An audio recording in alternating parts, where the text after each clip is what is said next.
Hi guys, welcome back. As you know, Spider-Man Noir is getting a live-action series, and we've already seen him in the Spider-Verse movies.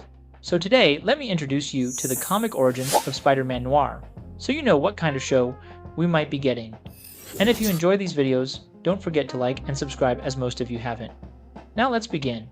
New York City, January 1933. Police storm an office of the Daily Bugle after reports that Jonah has been shot. They kick the door open and find him dead in his chair. Standing there is a man dressed in black, Spider-Man. An officer shouts that he killed Jameson. Spider-Man webs one cop and leaps out the window. Bullets fire. One grazes his arm, but he escapes. Flashback to 3 weeks earlier when there was no Spider-Man. At Riverside Drive, Bugle reporter Ben Urich is photographing squatters living in a shanty town along the Hudson. Jonah wants misery, images that make people weep.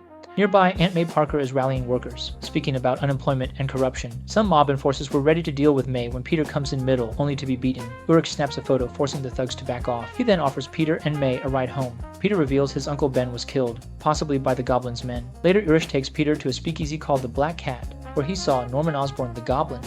Osborn mocks Peter about Uncle Ben's death. Peter snaps, but Urich pulls him away. Urich explains it clearly. Norman Osborn the Goblin doesn't get his hands dirty unless he wants to. He works freelance for whoever pays the most: politicians, businessmen, anyone who needs problems erased. Uncle Ben didn't die because of random violence. He died because powerful men paid for it. Osborn isn't just a mob boss, he's the system. Later, Urich takes him to Bugle, where Jonah offers Peter a job. Through Urich, Peter sees the city's true ugliness: burned buildings for insurance scams, families starving, and the Goblin's grip everywhere. Later, sitting in a diner, Peter finally opens up to Urich about the night Uncle Ben died. They beat him badly before unleashing what Peter thought were wild dogs. But it wasn't dogs. Urich knows the truth. It was Adrian Toombs, the Vulture.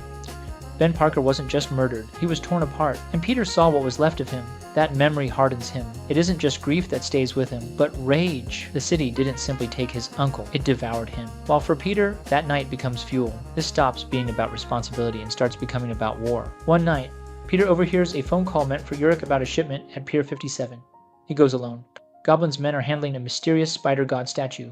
When it cracks, spiders swarm out, killing one man, but one spider bites Peter. He collapses and sees a vision of the spider god. It tells him its bite brings death to the wicked, but to him, a greater curse: power. Peter wakes up cocooned in webbing, hanging upside down. He feels stronger, faster, different. Now his first stop would be Norman Osborn's office, who's the mastermind behind everything. Meanwhile, Urich tries to blackmail Osborn with photos from a recent arson. Osborn pays him off with drug money. Suddenly, a black-suited figure crashes through the window. It's Peter. He webs the enforcers and confronts Osborn, warning him to stop his crimes. But when he sees Urich there, taking Goblin's money, he feels betrayed and leaves. Urich, ashamed, decides to expose everything. He calls Jonah, claiming he has enough evidence to bring down the Goblin. Jonah rushes over, but when Urich opens his door, a gun fires. He's killed. At the same time, Peter prepares for war. He takes Uncle Ben's old war uniform, stitches a mask, and grabs Ben's gun. On a rooftop, he declares war on the Goblin. "Say your prayers, Goblin! Here comes the Spider-Man!" And that's the origin of Spider-Man Noir, covering issues 1 and 2 from 2009. If you want me to continue the story, comment below.